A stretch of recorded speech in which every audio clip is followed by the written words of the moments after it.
Today, we're going to talk about the metaverse. We're going to talk about this with two trailblazers, with Matt and Jean-Charles from Dubit. Welcome to the show, Matt and Jean. Hey, thanks for having us. Thank you very much, Mark. How are you?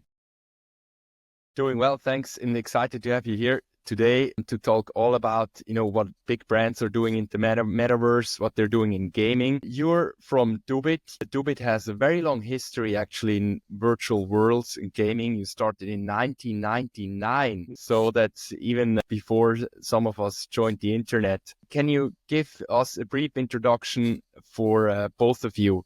Who are you? What are your backgrounds, and what brought you to Dubit? So I'll kick off. So I'm the CEO, and I was one of the people that was originally there back in 1999, right? And it's kind of funny you mentioned virtual worlds first of all, because it feels a little bit like what we imagined all those years ago, building virtual worlds in Flash at the time, because that was the technology in dial-up internet days, is now actually possible. Like now it's meaningful and real and big. So of course it's very, very exciting that vision from 20 years ago has become reality today. Yeah, and what does it mean when you talk about virtual worlds? How did you get started with that in 1999? So we made what I think was the very first, we would call it kind of browser-based virtual worlds. So you had 3D characters, but it wasn't a true 3D engine. It was kind of, think of it like as an ice, sort of like 2.5D is the best way to describe it. But you had avatars, we had rooms, you could explore, you could chat, you could play games. A lot of the things you would associate with Roblox today, but of course it was a proprietary closed platform. We did, however, have brands, even all the way back then, coming into these experiences. We did some stuff with, like Red Bull, had a skate park inside of our world. We even had some work, amazingly, with Adidas, who are now a customer of ours again, 20 years on. But the idea was basically players can chat, play games, hang out, social experience, much like you imagine with Roblox, but we couldn't do it with a full 3D engine. And Jean-Charles, what is your background? How did you get into, brand? Well, my background is pretty boring, so I'm gonna explain everything in detail. So my first business was real estate, and for some reason I met Matthew in 2000. Was it 20 or 21? 21? Early 21. Yeah, maybe. Yeah, I don't remember. And Matthew told me, do you know Roblox? I said, no, never heard of Roblox. But you're a gamer, you should know Roblox. I said, yeah, okay, I'll have a look. And he told me, well, that's a platform with, at that time, was it something like 100 million monthly active users? Probably in that region. And I said, well, how is it possible I don't know a platform with 100 million active users monthly? And I realized how big Roblox was already and how fast it was growing. And my very first question to Matt, I remember, was, are we allowed to advertise in Roblox? I said, yeah. Is there some advertising in Roblox? No. I said, what? How is this possible? And this is probably where we started to work together and joint venture and develop on Roblox and made Dubit 10 times bigger in a few years. So your background is originally gaming? No, it's real estate. No, I told you it was boring. Yeah. Okay. So you came together, you started collaborating on Dubit. Could you tell us a little bit more? What is Dubit? How does that work? How do people have to think about your company? Sure. We work with a bunch of different brands. So Adidas, Unilever, H&M, NASCAR, like a Starbucks, a huge variety of brands that ultimately want to figure out how do they reach, how do they engage, and how do they get ROI from these huge numbers of people who are playing games. And of course, I think there's a bit of a misconception around gaming still, or less so now. But there used to be that gaming was this kind of only console gaming, for example. That's what a gamer was. The reality is today, like the average gamer is 35 years old. Billions of people play games. Games have come to mean a lot more than just console games. And I think Roblox is a great example of this, where people are kind of hanging out. It's social, it's gaming, it's stuff to do, it's fun with friends, right? That's the way we think of these platforms. And so what we help brands do is figure out, look, how do we enter that platform and similar platforms authentically? And I like to think, we're past the phase of we got 100 million visits as being like the measure of success, as opposed to actually figuring out, okay, now how can we help brands at least achieve ROO or ideally ROI from those campaigns? Yeah. And how is that conversation that you have with brands today different than it was 20 years ago? Well, even just like 5 years ago. So when we started working in Roblox around sort of 2019, pre-COVID, right? And it's kind of interesting. The reason we started working in there relates back to the way brands spoke to us about the platform. And so the example I'll give you is we've got a research team. We survey like tens of thousands of young people in the US, Europe, parts of Asia every year, and have done for the last 10 years. Some of the biggest like tech companies, they all buy this data to understand what are the consumer trends.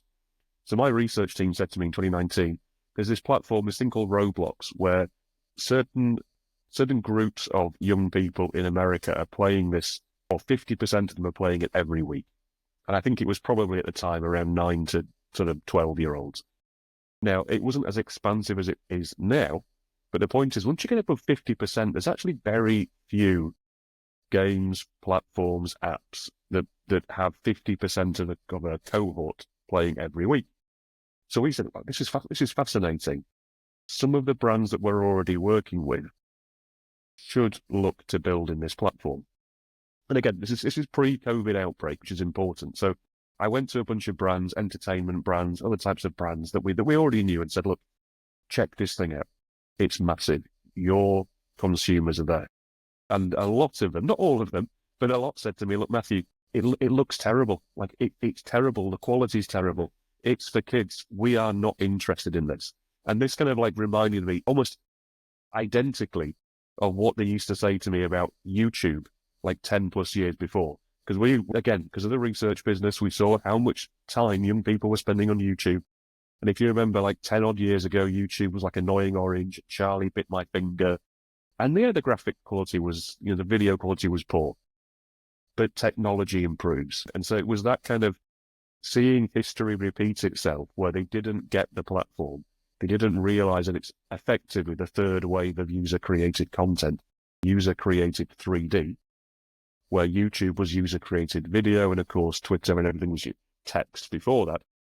The fact people didn't get it made me think we've got to be in it, because by being in there early, we're going to learn how this works, and we're going to be far more valuable to brands now, because we spent so long figuring this out, because we were confident that this thing would keep growing. This is a inevitability, in my opinion, that we see more and more user-created 3D experiences. So you're saying the fact that brands didn't get the platform and kind of the thought that this is an evolution from user-created 2D content to user-created 3D content made it interesting. Jean-Charles, yeah. Just in the sense that that's exactly what happened with YouTube for us.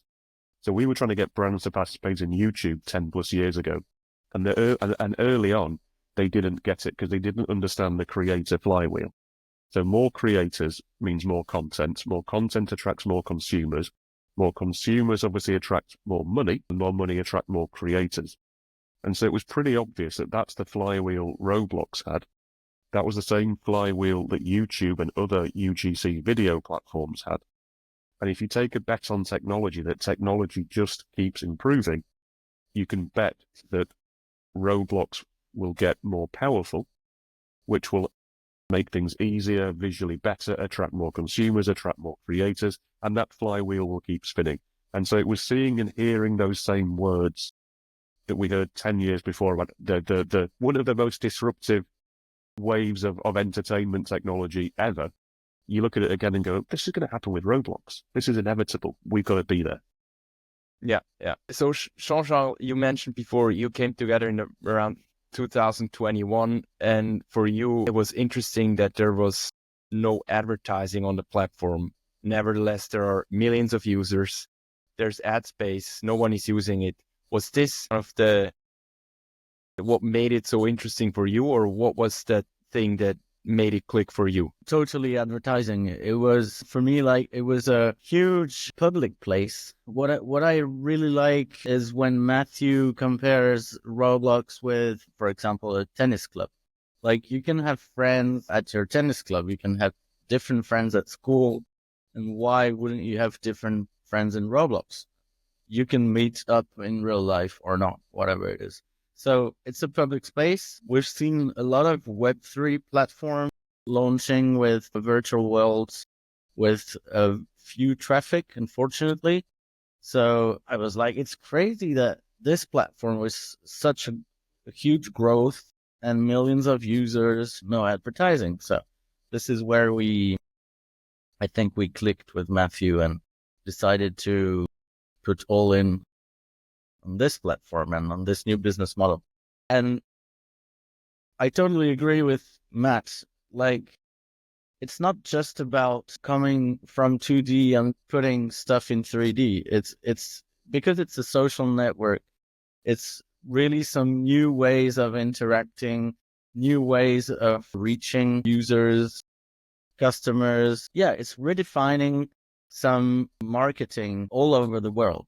So what I'm trying to do with my other company, Influenity, is to, instead of bringing data from influencers or creators themselves, we bring the data from the users. So people say, but how can you bring data from users? So basically, instead of saying, what are influencers' goals? What do they want? What will they promote? What type of brand? What type of content they will do? Well, the best way to do it is to ask the community. But today it's impossible to ask the community. How can you ask billions of people on YouTube, viewers on YouTube, what they want to see? Nobody is ready to do this. And this is what we are building right now, is a loyalty program that is not based on purchases, but it's based on engagement of the viewers on YouTube. So viewers are very engaged and very happy to answer a few questions. Anyway, any interaction with their favorite YouTuber is a great moment for them. So we get these insights from these guys directly from the users, and creators will change the content or do the content the community wants. This will make much better brand exposures. And we therefore do the bridge between YouTube and Roblox, thanks to Matt and Dubit. So let's say, How does that bridge look like? the bridge is very simple. It's like Dubit has a loyalty program and Influenity has a loyalty program. So you just make the points exchangeable at some point. But what's really interesting is that it will not be, it'll be different forever from now because everything will be linked. These are public places. It's crazy that they're not interoperable. So we are making them interoperable. Like you can go from a public space to another public space with the same money or the same currency or the same avatar or whatever it is. We're just saying that a user from YouTube is going to Roblox, is going to Minecraft, is going to e-commerce, is going to everywhere. We can track this. Yeah, sorry. Yeah, so how this looks like in real life is that you basically create a cross-platform loyalty program where users collect points that they take with them wherever they are, whether they're on Roblox or YouTube or wherever platform or creator they interact with. So we start on YouTube. So basically you watch your favorite shows on YouTube and this allows you to earn some points. And then you can spend the points in the influencer's shop. And the shop will be branded with a sponsor, for example. And once the user has some points, he can spend them for his favorite interactions with his favorite YouTubers. So basically, it will be digital interactions most of the time. So the creators, YouTubers won't have much to do. It's all automated for them. They also can, of course, offer some very customized interactions. But the most important is that we bring users around creators that they love. And then we can drive them somewhere else. So you can go on Roblox, you can go, and obviously on Dubit's customers. So that's a great way to incentivize traffic. Yeah. Okay. That's super interesting. A quick shout out to the audience, the listeners who tuned in. You can ask questions, just comment, whether you're on LinkedIn, on Twitter, or whatever platform, YouTube, you're watching this. Just comment and we see this, and we'll have a Q&A at the end of the show. So Jean-Charles, that's a very interesting technology. Matt, coming back to you now, building on Roblox, what does that mean to you if you have cross-platform loyalty? Is that something you're already applying with brands? Is that something that brands are interested in? Or is this mostly confined to Roblox at this stage? So we've been doing a few kind of what I think are pretty interesting experiments around using rewards and loyalty to drive real world sales. And so one example that I can talk about and share the data from is from a campaign for Lunchables with Kraft and Publicis. And it's because that's been, the data's been published. We won an award for that last week. But the cool thing is, so here's how it works. We would allow a consumer to scan a QR code on the physical product. Scanning that QR code would launch the loyalty or points website.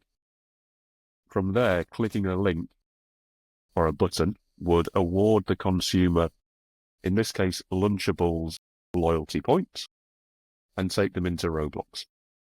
From there, they can use those points to unlock or redeem in-game rewards. And the reason I like to talk about this is because it really worked really well. So we saw a 22% uplift in sales velocity for the packs that had the QR code. So what that means is there was a good kind of, not quite scientific, but look, there's a good benchmark here. Packs without the QR codes, packs with, those with the QR code sold 22% faster, right? Which means players wanted those reward points.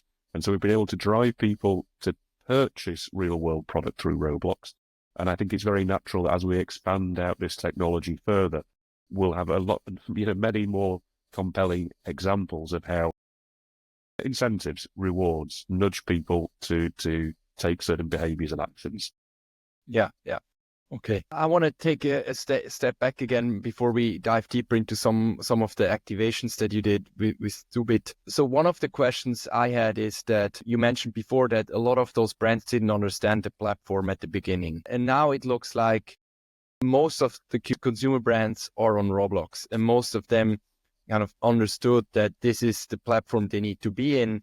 And many of those moved away from that initial hype we saw 2 or 3 years ago, where everyone thought, NFTs is the next big thing in customer loyalty and engagement. And now they kind of figured out that it's more difficult than expected. Consumer engagement is not as high as expected, and ROI is difficult, and they're slowly moving towards gaming and platforms like Roblox. How does that pitch to consumer brands look like today, or what do you hear from those brands you're working with? What are they most interested in? What's the expectations they have for this platform? Things are moving quickly. So a few years ago, everyone was kind of just happy with, wow, we've had 1 million people, 10 million people, whatever the number is, visit an experience.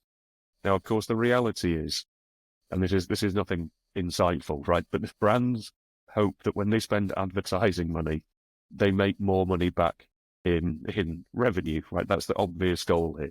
So the challenge we've had for a while with Roblox and a lot of gaming platforms is how do we attribute that activity back to revenue, or at least some other kind of objective? So the great thing with Lunchables is that we were able to make that connection. In other cases, we can't. And so instead, well, in fact, another one where we did was for Superdrug in the UK, where we drove with a 4-week campaign inside of a popular Roblox game. 15,000 people went into the physical Superdrug stores here in the UK. And again, we can measure what did they buy when they went in there, and there's a bunch of ROI we can get from that. If we can't get that far down the pipe, sort of bottom end of the funnel, we can at least look at things like brand uplift. So another good example would be, we find that when people And if you don't know Roblox players love customizing their avatar. Their virtual identity is very, very important. So they bought something like 2 billion avatar clothes and accessories last year. I think this is pretty unsurprising, but it's a great stat. When we look at a brand lift study for consumers who have purchased a virtual item that they wear on their avatar, they report that 70% of them are now more likely to buy that brand in the real world. And again, it shouldn't be that surprising because you've just spent money, literally money, like real money, on buying something. You wouldn't do that if you didn't have an affinity for that brand. But the cool thing is, because these price points are like $1, it makes that brand more accessible and it starts to build brand affinity. And so like an overarching point here is we've gone from measuring just impressions to starting to figure out ways to either measure brand uplift or to measure some other kind of return on objective or even ROI. And if you go a little bit deeper now into some specific activations, like you had a big announcement 2 weeks ago or even last week with Starbucks, that Starbucks launched 4 different types of world games. Can you expand on that a little bit? What did Starbucks do? And why was it interesting for Starbucks to get into Roblox? So we created, and again, this is like, it's so straightforward. That's the great thing about it. But we said, look, you guys should make a virtual, immersive, whatever word you want to use, Starbucks stores that we'll put inside existing popular Roblox games. And then what we're going to do is allow or enable the people who look to be the most promising customers to win free kind of coffee upgrades, whatever it might be. There's various different offers that you can claim in the real world. And so the idea here is a few kind of key pieces to this. The first is so there are lots and lots of popular Roblox games, obviously, but those games have very, very different demographics. Right? A game is not a game. In the same way that advertising on TV, there's a science behind it. There's a whole team inside of an agency that work on media planning. So think about games very similarly. There's different player ages, demographics, countries, blah, blah, blah. So the first thing you do is you identify which are the games that have the best overlap with players who like my brand, the right age range, the right countries. Those games become the host for these immersive stores. Then, of course, the next thing you do is you try and say, now we want to incentivize people to go into our stores, and we'll do that by offering something free. But we don't want to give that, and it sounds, again, slightly horrible, but you can't just give that to everybody, because not everybody's going to actually necessarily redeem it or become a good customer. And so we try and, again, look at signals. Who are the people that actually engaged with that Starbucks store? Who spent time in there? Who came back more than once? Who completed the challenge? Now, everybody will win something virtual, but not everybody wins that free item, because we're trying to identify who we think could become good future customers of Starbucks. So again, very simple in concept, put virtual stores inside of popular games and then let people win free upgrades or free coffees inside of Starbucks. But then there's a whole bunch of kind of like sciencey stuff behind it around how you actually execute that and who you give those to. And just maybe also with other brands now, not specifically to Starbucks, how do you identify who's an interesting customer based on the data you have on the Roblox? So there's a bunch of signals you can look at, and it's not about looking at any one and going, that's the reason, but there's a bunch of things. So let's use the example of like the Hindenburg report that came out last week. You know, they're saying there's lots of bots on the platform. We can look at how old is an account. If an account has just been made or is maybe a few days old, it's not the best sign, right? We're looking for someone who's been around for a while. We can look at other signals. And again, we don't use this exclusively, but we can say, well, if someone's taken time to customize their avatar and got a bunch of different clothing on there, or even a bunch of paid clothing on there, or even an inventory with a lot of paid clothing, that could be a signal that they have disposable income versus someone who's not bothered. We can look at what they do inside of that activation. So what do they just come in, try and win the free item, or do they actually spend time? Do they look at the other things in the store? Do they do other things in there?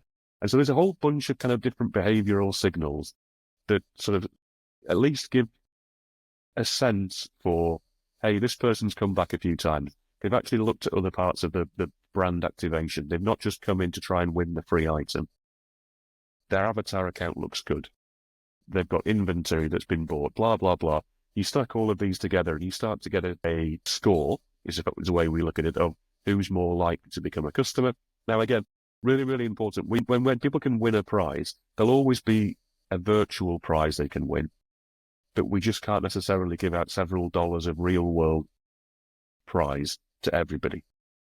And so, of course, we try to make sure it's going to the right people. What's some of the feedback you now got since Starbucks launched this? Are people excited about it? Are they like keep playing it? Or is it kind of a one-off engagement campaign? I can't reveal any numbers, but what I can say is, so the best comp here is what we did with Superdrug, where Superdrug activated in a game for 4 weeks, and they gave away some free physical items that players could redeem from the real world stores. 15,000 people actually went to the stores to get those. And I try and contextualize it as that number doesn't sound big in like the Roblox world, but it's like Wimbledon Centre Court being full, right? It's still a lot of people going into stores on the back of a 4-week campaign. Starbucks campaign is longer, it's in more games, and there's more prizes. It's going well, and it's going to be big. And I'm looking forward to at least talk about those numbers. But right now, while the campaign's running, we can't. Yeah. Something I wanted to talk with you as well is digital assets. And we touched upon interoperability of loyalty programs and like taking loyalty points from YouTube to Roblox to Fortnite or wherever platform you go. And a lot of people in the Web3 space are proclaiming that digital assets and collectibles could be a solution for this. Once those platforms start looking at that, there are some integrations now with Roblox, I think through Flaunt Loyalty, which is a US startup that integrated some kind of collectible campaign with the Paris Hilton activation that then takes users outside of Roblox and unlocks some collectibles which are on the blockchain. What do you think about all that? Do you think that's relevant for user engagement, interoperability of loyalty, or isn't that a topic at all for you? I think there's a few parts here. So in a perfect world, it would obviously be nice if I buy something in one experience that I can wear, or one platform like Roblox, I can take that with me. The reality is, I think we're a long way from interoperable assets, if only because there's not a lot of incentive for the leading platforms to allow that. Why would they open up? And if I were in their shoes, I wouldn't either. And so I think it would be better for the players, but I think we're hard to get there. However, there's other types of then interoperability around loyalty, rewarding behavior, and so on. And I think those things can very comfortably exist, both across what people do in gaming worlds, in YouTube, in real world stores. I think we're inevitably going to see a convergence of loyalty and rewards for customers across all of the different touch points. And I think that is valuable because customers, certainly from our experience with Lunchables, they liked it, they enjoyed it, and it drives results for brands. So again, avatar assets, it's hard, but consumer touch points, loyalty, absolutely. Do you share this perspective, Jean-Charles? I mean, Matt is the hope for this. So. Yeah. It's the first time I've been called that. The Pope of the Metaverse, Matt. Yeah, exactly. Yeah, I mean, why would I say something different? Yeah. Another topic I want to talk with you about is advertising. And Jean-Charles, you mentioned this at the very beginning when you introduced yourself, that you saw a big opportunity with brands not advertising on the platform. We now see some games popping up on Roblox where advertising is neatly integrated into the gaming experience itself, kind of in a non-obstructive way.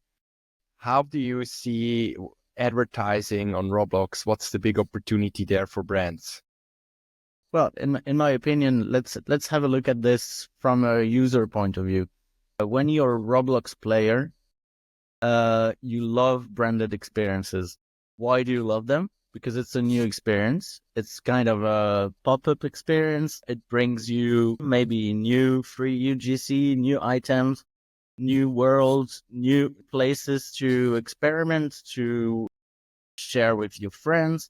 So it's pretty much like, I don't know, there's a new mall popping in your district, in your neighborhood, and you feel, well, it's quite a cool place. Okay, it's branded.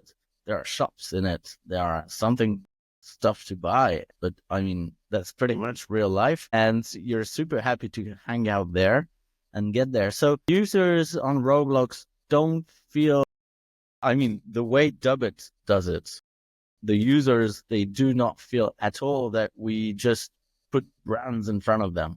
They're really happy to have new experiences sponsored by brands and new stuff that are available thanks to the brands.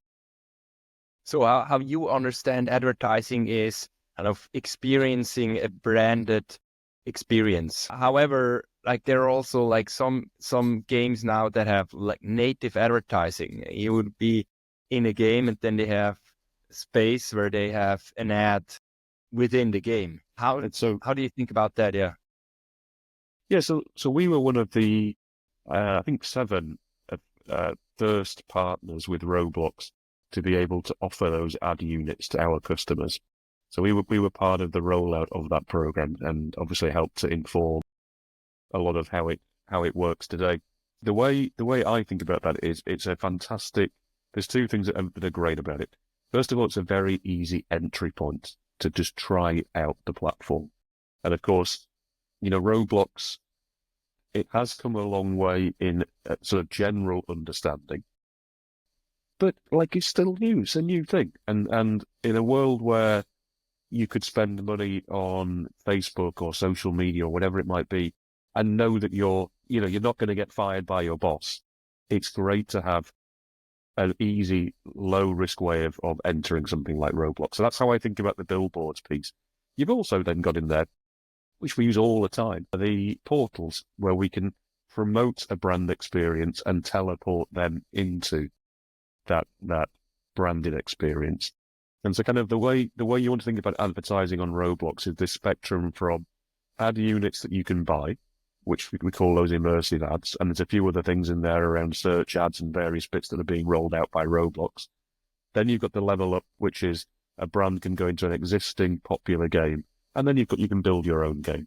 And it's that kind of sort of spectrum of both investments and potential return as well.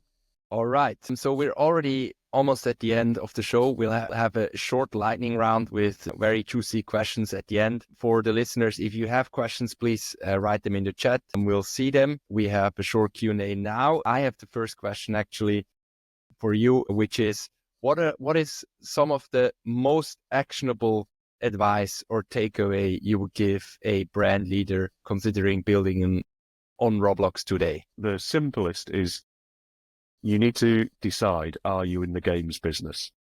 And by that I mean most brands should not be trying to build their own standalone experience, because it's a big commitment. You've got to keep updating it, keep the content fresh.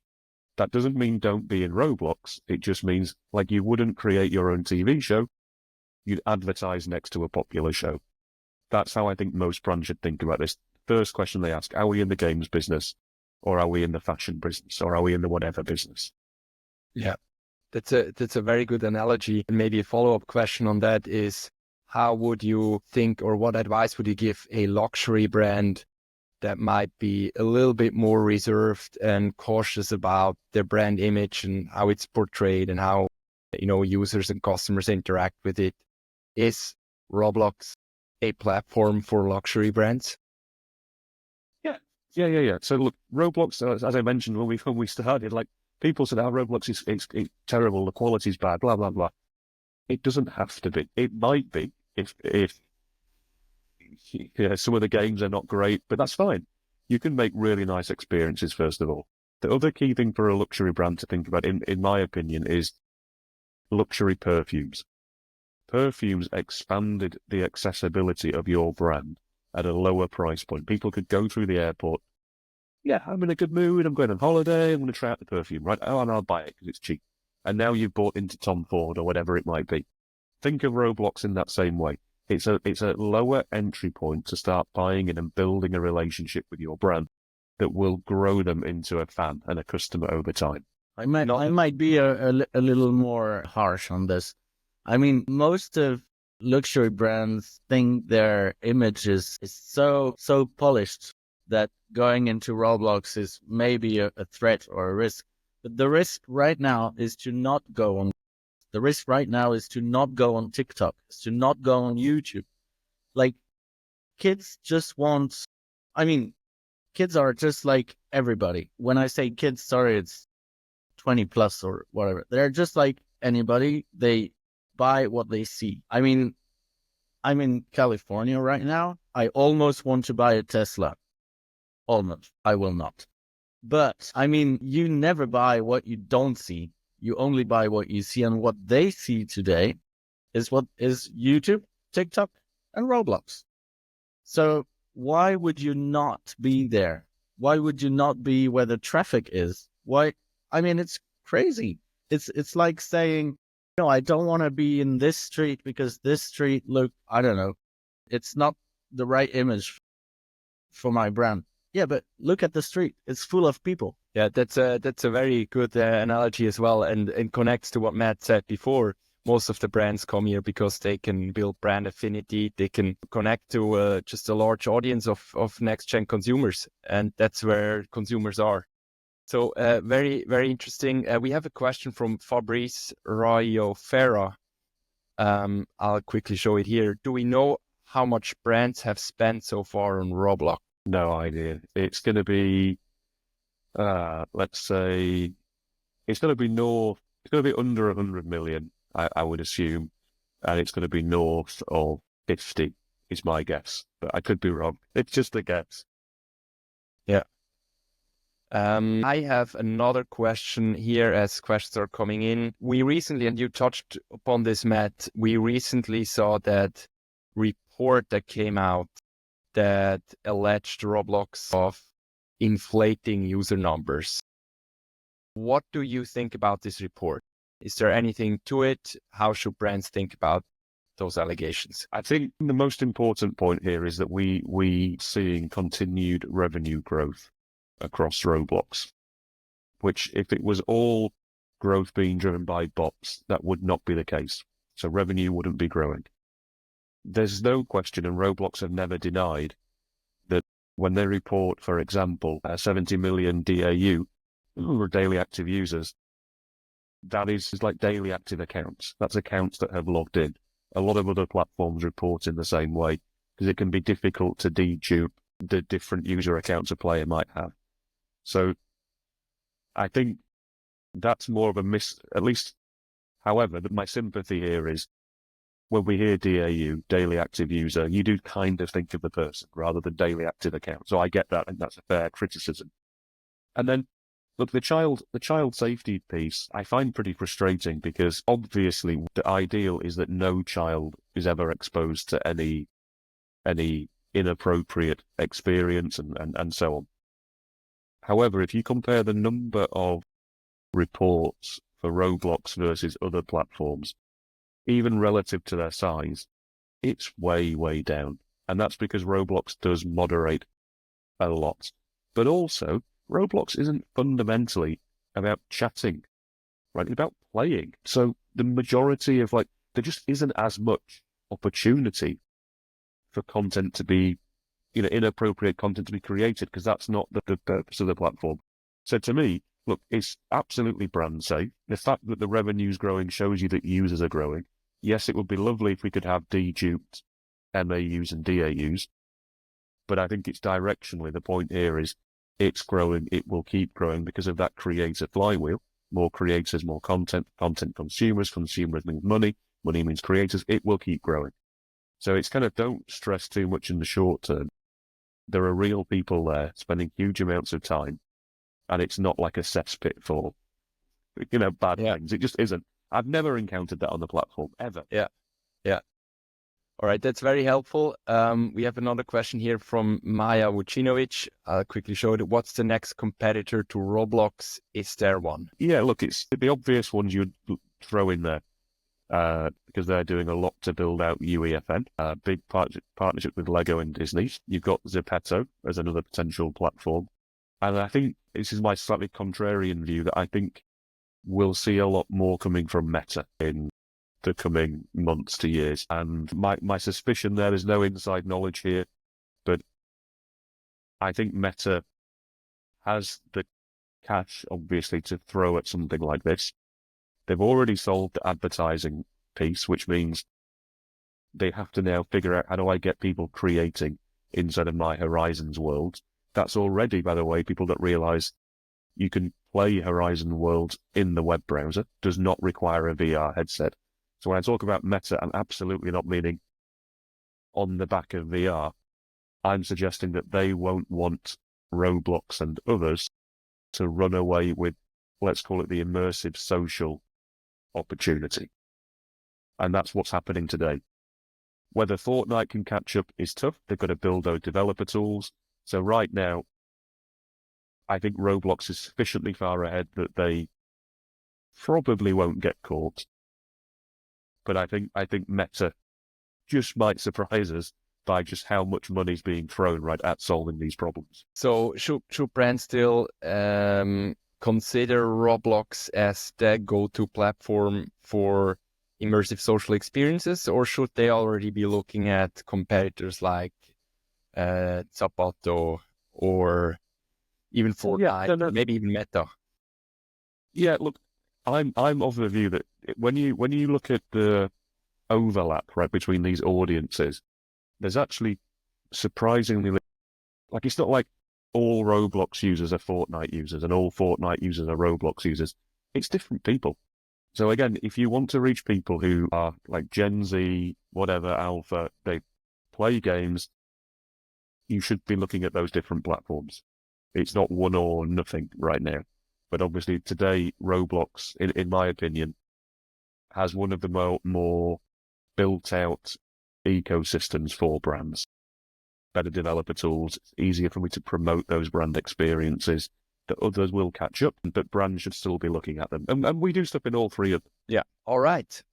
Hey, we're already at the end of the show. I want to do a short lightning round to finish this. It was extremely interesting to talk with both of you. I think we just scratched the surface here. There could be much more that we could talk about when it comes to Roblox and virtual brand experiences.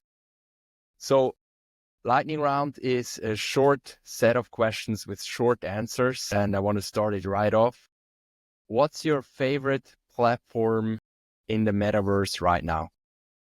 Roblox. Yeah, Roblox, right? What's the biggest myth about the metaverse or virtual experiences you'd like to debunk? It's not just kids. But people still think Roblox is just kids. It's not. There's something like, I don't know, 45%.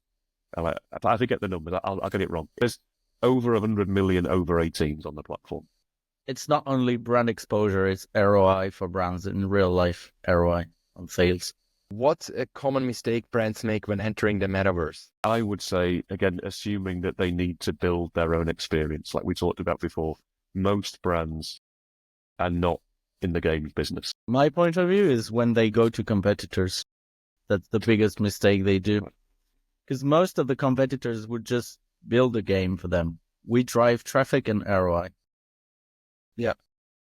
If you could bring one real world experience into the virtual world, what would it be? For me, right, I can't wait for when live sports rights are going to be possible to be inside of these experiences. It will be amazing. Watching live soccer with a million other people, I just think will be incredible. And you, Jean-Charles? I struggle to pick one. There's so many. Yeah, I mean, and not a specific one, but the more interoperability and the more virtual to in real life connections we have, the cooler it will be. Yeah. All right. That's already the end of the show. Matt and Jean-Charles from Dubit, thanks a lot for joining. This was super interesting, and everyone who tuned in on the live stream, thanks for joining. The conversation continues in the comments. Feel free to comment on others' comments. Let's keep the discussion flowing. Thanks for your support. Please like and subscribe. It keeps the show going. If you want to check out more about Dubit, here's a QR code on the top left of the screen at dubit.io. You can check out what they do in their latest Starbucks activation and everything else they do with big brands. Guys, thanks for joining and all the best, and talk soon. Thank you so much, Mark. Thank you. Bye-bye.